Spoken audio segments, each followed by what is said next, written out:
दोस्तों, मैं तालिब लाल किताब वरुण मेहता आज फिर आप सबके सामने मुखातिब हूँ।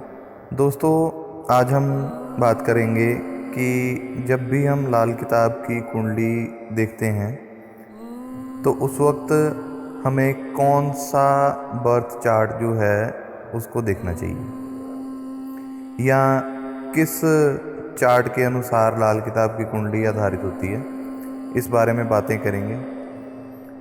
दोस्तों, जो लाल किताब है उसमें सबसे पहले कुंडली का बनावट जो है वो बताई जाती है। दोस्तों, ये बात मैं आप सबको आज क्लियर करना चाहता हूँ कि लाल किताब जो है वो ग्रहों वाली जन्म कुंडली और हस्तरेखा, जिसे इल्म सामुद्रिक कहा जाता है लाल किताब में, उस हस्तरेखा के द्वारा जन्म कुंडली बनाई जाती है। यानी लाल किताब जो है वो दो इल्म मिक्स करके फिर लाल किताब की बनावट जो रची गई थी, उसमें पहला इल्म है ग्रहों की जन्म कुंडली, दूसरा हस्तरेखा के द्वारा बनाई गई कुंडली। ग्रहों की जन्म कुंडली वही होती है जो जन्म तारीख और समय के अनुसार जो ग्रह चाल बनती है, जिसे गोचर भी कहा जाता है। यानी कि जिस वक्त किसी इंसान का जन्म हुआ था उस वक्त जो उसके उस समय पर ग्रह चाल चल रही थी, एक तो वो जन्म कुंडली होगी जो कि सब जानते हैं, नेटल चार्ट जिसे कहा जाता है, बर्थ चार्ट जिसे कहा जाता है, D1 चार्ट भी जिसे कहा जाता है, असेंडेंट चार्ट कहा जाता है, लगन कुंडली भी कहा जाता है। वही कुंडली एक। दूसरे नंबर पे हर इंसान की हस्तरेखा के अनुसार इल्म सामुद्रिक, जो कि लाल किताब में दर्ज है 1939 और 1940 का जो वर्जन है लाल किताब के, वो मोस्टली हस्तरेखा के ऊपर आधारित हैं। उन वर्जन्स को अगर बारीकी से अध्ययन किया जाए तो इंसान की हस्तरेखा के द्वारा कुंडली जो है वो बन जाती है।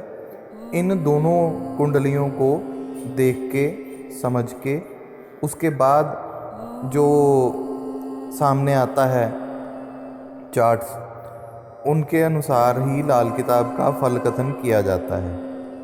इसलिए, और दूसरी बात मैं ये बता दूं कि लाल किताब में कई जगह पे लिखा है कि बुध शुक्र जो हैं वो आमने सामने आ सकते हैं, या राहु केतु आमने सामने ना होने की बजाय एक ही घर में दोनों इकट्ठे हो जाते हैं।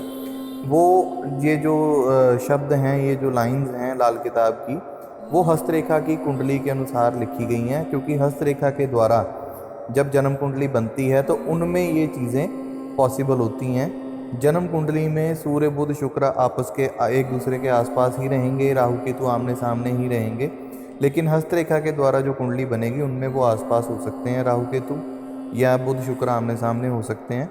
इस बात का ये क्लैरिफिकेशन है। दूसरी बात, आजकल कुछ लोग चलित कुंडली को पकड़ के लाल किताब का फल कथन करना शुरू कर देते हैं, जो कि सरासर गलत है। दूसरी कुछ लोग हैं वो आजकल शोधित कुंडली को लेके फल कथन करना शुरू कर देते हैं, वो भी सरासर गलत है। दोस्तों, अगर चलित कुंडली या शोधित कुंडली या इस तरह की कोई और कुंडली, या निर्णय भाव चलित, या कुछ लोग केपी की कुंडली लेके लाल किताब का फल कथन कर रहे हैं, दोस्तों, अगर इन बातों में वज़न होता या इन कुंडलियों में अगर दम होता तो पंडित रूपचंद जोशी जी, जिन्होंने लाल किताब की रचना करी थी, जिन्होंने हम सबको अवेलेबल करवाई, वो खुद लाल किताब में कहीं ना कहीं ये बात ज़रूर दर्ज करते कि आप लगन कुंडली को छोड़ के चलित कुंडली लो या शोधित कुंडली लो, जो कि ऐसा लाल किताब में कहीं नहीं है। इसके क्लैरिफिकेशन के लिए मैं आपको बता रहा हूँ कि पंडित जी ने हमें दुरुस्ती करने का तरीका बताया है कि कुंडली लगन कुंडली ही लो, उसके बाद उसकी कुंडली की दुरुस्ती करो कि कौन सा ग्रह किस भाव का असर दे रहा है।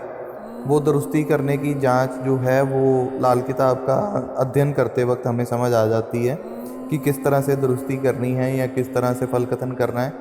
दूसरे नंबर पे जो कुंडली की जांच होती है, दुरुस्ती होती है, उसके लिए इंसान का चेहरा बहुत मददगार होता है। इसलिए जो लोग ऑनलाइन कुंडलियां दिखवाते हैं या जो लोग घर बैठे कहते हैं कि हमारी कुंडली की जांच हो जाए, हम फीस दे देते हैं, वो लोग एटलीस्ट अपनी कोई फेस की और फुल बॉडी की फ़ोटो एस्ट्रोलॉजर को ज़रूर दिखाएं। बेहतर यही होता है कि आप खुद चल के ज्योतिषी के पास जाएं और अपनी कुंडली की जांच करवाएं। अगर किसी वजह से आप खुद नहीं जा सकते तो एटलीस्ट अपनी क्लोज़अप फ़ोटो फेस की और उसके साथ अपनी फुल बॉडी की फ़ोटो एस्ट्रोलॉजर को ज़रूर दिखाएं, जिससे कि उसको आपके ग्रहों की दुरुस्ती करने में बहुत ज़्यादा मदद मिलेगी और आपकी कुंडली का फलकथन उतना बेहतर होगा।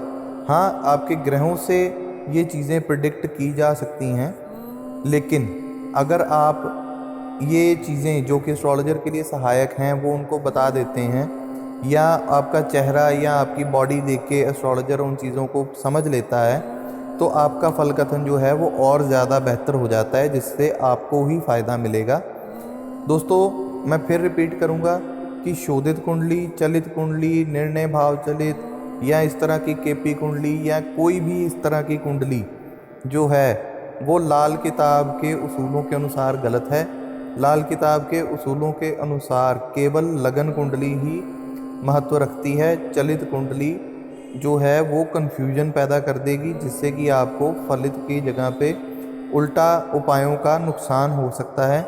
इसलिए इन बातों से बचें और जितना हो सके आप अपना फ़ायदे की तरफ चलें। लाल किताब का मकसद जो है वो इंसान को फ़ायदा दिलवाना है, ना कि नुकसान पहुंचाना। तो इन सब बातों को आज मैं यहीं पे विराम देता हूं। जो लोग अपनी कुंडली की जांच करवाना चाहते हैं वो मेरे फ़ोन नंबर पे, व्हाट्सएप नंबर पे संपर्क कर सकते हैं। मेरा फ़ोन नंबर या व्हाट्सएप नंबर है 9872372201। दूसरा नंबर है 7889236605। और कुंडली की जांच करने का शुल्क ज़रूर लगता है। जो लोग लाल किताब सीखना चाहते हैं वो भी संपर्क कर सकते हैं।